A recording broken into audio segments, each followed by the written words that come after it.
Hey everybody, how's it going? This is Jacqui Van Ham, your girl in the know for all things motorcycle with your Fun Fact Friday show. Welcome back everybody, welcome back. We've made it to the end of another long week, weird week. We're all in this, at least I feel like I'm in this weird time traveling space where time has no meaning. I don't even know what most days are. Maybe you are in the same boat as I am. Congratulations for those of you who managed to get their act together this week, put pants on and leave the house. Congratulations. I salute you. I salute each and every one of you for making it through the end of another week. So Fun Fact Friday is your reward, I suppose. So thank you so much for tuning in. Welcome back to all of our regular watchers and welcome to all of our new viewers out there. Hola, konnichiwa, guten tag, bonjour, and buongiorno to all of our overseas viewers as well. So for today's Fun Fact Friday, I wanted to talk to you. I was in the mindset this week because if you watched on Wednesday, I let you know I was having some car trouble. Are you guys having any car problems out there? It snowed here. It's super cold. I haven't been driving my car very much. And I went outside and tried to turn it over to go to an important appointment. And it was dead as doornails. My battery was dead. So today's show, ironically, I had some parts arrive for yet another thing that happened with my car. Anyway, so I just was kind of in the mindset of thinking about batteries this week. So I wanted to talk to you a little bit I was thinking about battery operated vehicles, and I started digging down the well, digging down the rabbit hole. I've talked a little bit more in other shows about battery operated vehicles, battery operated scooters, battery operated motorcycles, and I stumbled upon this really super interesting story. And this is the story of a very particular electronic motorcycle. Now, before you go clicking away from here, because I know you guys are like, e-bikes, what? This is actually super fascinating, and it's about a motorcycle company that almost every single one of you out there is probably familiar with, and that is the company Corbin. That's right. What on earth could Corbin seats, Corbin saddles, what does this company have to do with e-bikes? Well, that is what we are here to talk about today on today's Fun Fact Friday show. So do take a second, hit that share button, share this video with all of your motorcycle pages, all of your motorcycle buddies. I think this is just super interesting. So here we go. This is today's show, your Fun Fact Friday. So again, today's show is talking a little bit about this company called Corbin that you may or may not be familiar with. I even have a Corbin saddle out in my shed for one of my motorcycles as we speak. This company is all over the place. They've been doing business for, I think, 50 years, building seats and all sorts of kick-ass stuff for motorcycles. But did you know that in the 1970s, Corbin also dabbled in a little way into the electric motorcycle game? That's right. Back in the 1970s, they were part of this new current push, pun intended, of e-bikes that's going on right now. I wanted to dig a little bit deeper. You know, is any idea truly new, or are we just literally recycling ideas from the past? Well, that's what we're going to talk about a little bit today. So let's get started. With electric cars now in the mainstream and electric bikes, we feel that many feel that electric motorcycles can also make a breakthrough in the 2020s, which it definitely has. Major brands like Kawasaki and Harley-Davidson are joining startup electric companies like Energica and Zero in offering battery-powered motorbikes. But the concept is not new. Almost 50 years ago, American engineer Mike Corbin developed his own production electric motorcycle, and here is its story. These days, Mike Corbin's company is better known as one of America's biggest makers of custom motorcycle seats, but in the early 1970s, he was one of the pioneers of production electric motorcycles. There was a terrible gasoline shortage in the early 1970s. He said, my company, Corbin Gentry, was making motorcycle seats and frames. I had previously been a Navy electrician, so I thought that it would make a nice offering from our company. Corbin's first bike was an electric commuter bike called the XLP-1 city bike. The company made and sold around 100 units between 1972 and 1974. And this is going to be that city bike on your screen right now. I think that that is super kick-ass looking. And honestly, with just a couple little tweaks, that to me could look made today, like right now. This is exactly what's going on out here in the e-bike game right now. This kind of big center blocked off, you know, there's a battery hiding in there. That's where they like to do that. But they like to frame that out and block that off. I love the little parcel rack on the back. I love how the seat is incorporated super cleverly into that frame design. I think that is just super, super rad. And this was made in the 70s, between 1972 and 1974. So I thought that was super, super cool.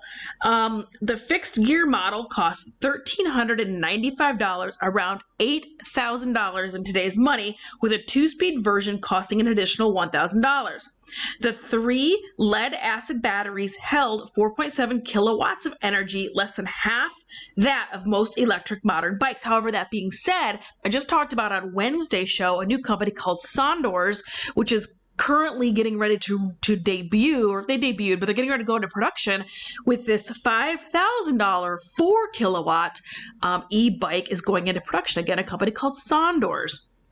So this is super, super comparable. The machine weighed around 145 kilograms. The bikes claimed a range of around 30 to 40 miles, which is the same as this, which is similar to like this Sondors kind of bike I was talking about. It speeds of around 30 miles per hour with a battery life of around 6,000 miles. Corbin would also ride an electric-powered streamliner to a world record average of 165.367 miles per hour at the 1974 Bonneville Nationals. In 1973, he had become the first electric-powered rider to go over 100 miles per hour on the famous Salt, riding his home-built magnificent electrical machine. But the following year, he went back with a proper streamliner built in association with battery supplier Yardney Electric to showcase their cutting-edge silver cell battery technology, which were more commonly found in nuclear-powered submarines. Now, from a different article, this is where the story for me gets super, super interesting. I just want to cut to the part that I thought was really, really fascinating. And this is going to be talking about this battery tech that this Yardney company was trying to reveal, that it did reveal with this slide on your screen, this streamlined effort that went to Bonneville. There was this guy, his name was Dr. Petrocelli. He was a naval engineer. He'd been a big shot in the Navy, and he was the CEO out at Yardney Electric, who made those batteries for the nuclear subs. I got along great with him because I'd been an electrician in the Navy. So he says, well, it's $100,000 for the battery. And I said, well, I don't have no $100,000 for a battery. And he says, well, it's really worth it because there's $100,000 worth of silver in it. And I go, well, yeah, I understand that, but I don't have $100,000 for a battery. You're the sponsor. That's your problem. So the Navy had a big vault in their building that was full of silver. The silver actually belonged to the U.S. Navy. We took the silver out of the vault and built the batteries for Quicksilver. We took it to Bonneville. Yardney sent an engineer and a marketing guy with me. We got the land speed record. We came home. We recycled the batteries and put about 99% of the silver right back in the vault. And the Navy never knew it. Hopefully enough time has gone by that they probably won't prosecute me and send me to Leavenworth. That's where all the military criminals go, you know. This interview is with Mike Corbin himself. So I thought that was just incredible, you know, going to steal basically $100,000 worth of silver from the U.S. Navy is what went in to this streamlined effort that ended up going out to Bonneville and setting this land speed record. So this interview continues on. It talks about what kind of, you know, the difficulties of battery tech at the time, how they're going to charge these things. And so we needed, let me see where they're at. Okay, so, but that's how it was in the 70s, and that's what electric vehicles were all about. I was the first guy ever to ride a motorcycle with a battery other than a lead acid cell. And so we needed 220 volts AC for the battery charger. I get my wife on the phone with this little hotel in Wendover, Utah. That's near where Bonneville is. I says, okay, Jane, don't let the cat out of the bag, but call them up and make sure they have a washer and a dryer. And I'm visualizing going to have 220 electricity with 30 amps at least. She calls them up and they say, don't worry, we've got a full laundry. So I'm telling the Yardney guys, yeah, we're going to charge the battery off of their 220 volt dryer socket. So we get there, and what have they got? a 110-volt dryer. Seriously, you couldn't dry 2 handkerchiefs in that thing. So now we've got no 220 plug. Well, we needed 220 volts, and there was only one place we could get it.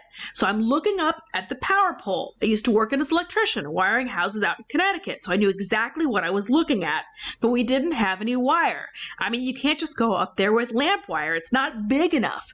So we found jumper cables. So my mechanic has to drive to Salt Lake City, 100 miles, to buy 5 or 6 pairs of jumper cables.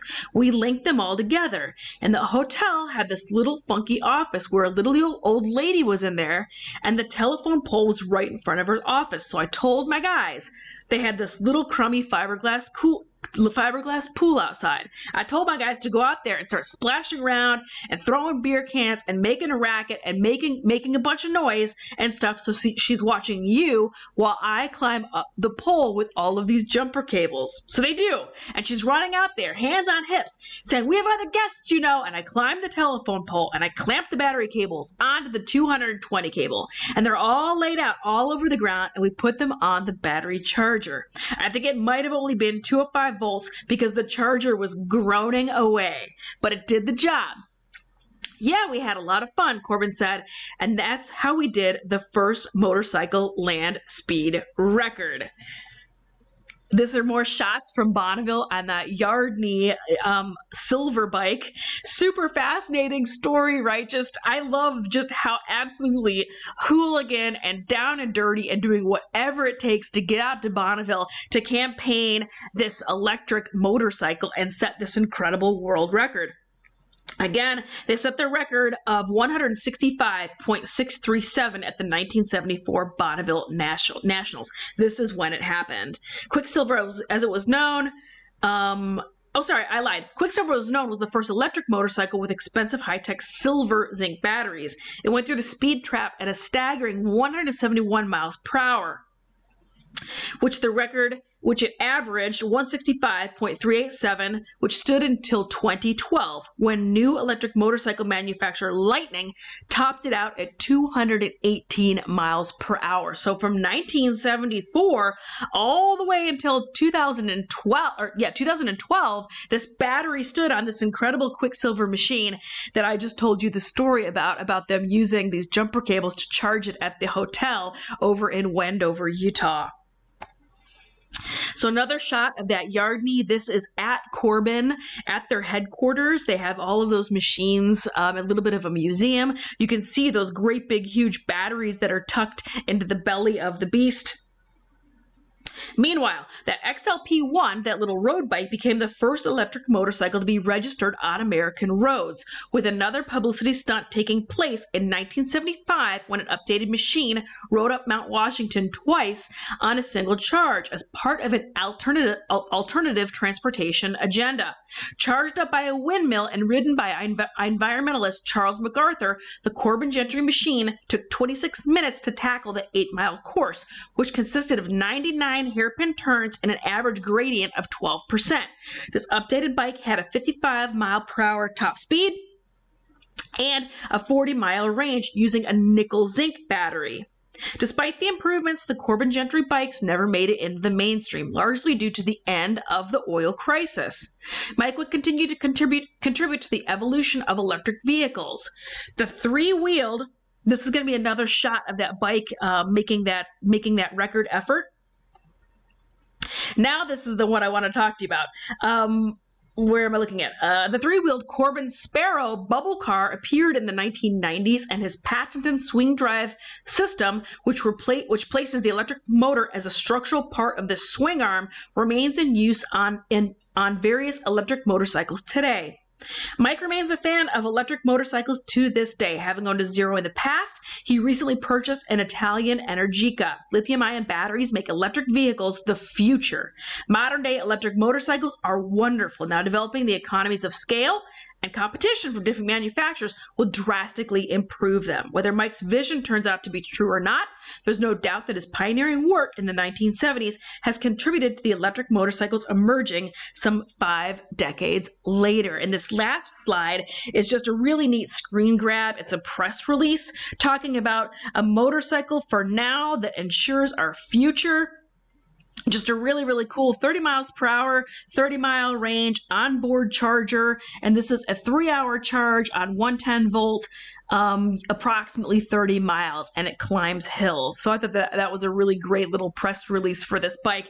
And again, let's keep in mind, this is 1972. I know that we know about Corbin today and think about Corbin predominantly as making custom saddles, which they do very, very well, by the way. I have one in my garage, but I thought that was just incredibly fascinating that Corbin also has its hand and its thumbprint in the history of motorcycles with electric motorcycles. How kick-ass is that? Look at that kick-ass slide on your screen. I'd be pumped to own that today. I think that is absolutely kick-ass and beautiful and wonderful, and I think that is just super neat. And that, my friends, is what Fun Fact Friday is all about, learning about the history of some of these motorcycles that we know and love. Hopefully you enjoyed today's show. I love bringing you these bits of history. I love bringing you these bits of history, whether, it gives me a chance to dig into my files and do research and learn something new myself, or hopefully turn you guys onto some new motorcycling history as well. What do you guys think about that out there?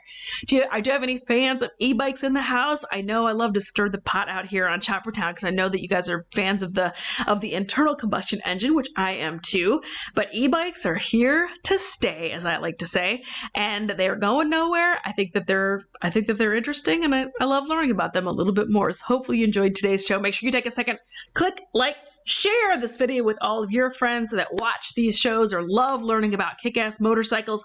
The more eyeballs we get, the more we keep getting to bring you all of these kick-ass shows out here on Choppertown. So thank you so much for tuning in, everybody. Have a great, lovely, wonderful weekend. I'll have another show for you next week on Wednesday. So make sure you hit that notifications on button. You are not going to want to miss it. Thanks, everybody. Have a great day. Ride safe if you're going riding this weekend. And I'll see you next week. Thank you so much to my show partner for the past year, Vroom Retract Vac, vroomyourroom.com. It totally sucks, and it's supposed to. TwoStrokeTees.com. I've still got t-shirts available, free shipping in the lower US. Choppertown Nation, I couldn't do these shows without you guys. Thank you so much for tuning in every single week, clicking, liking, and sharing these videos with your friends.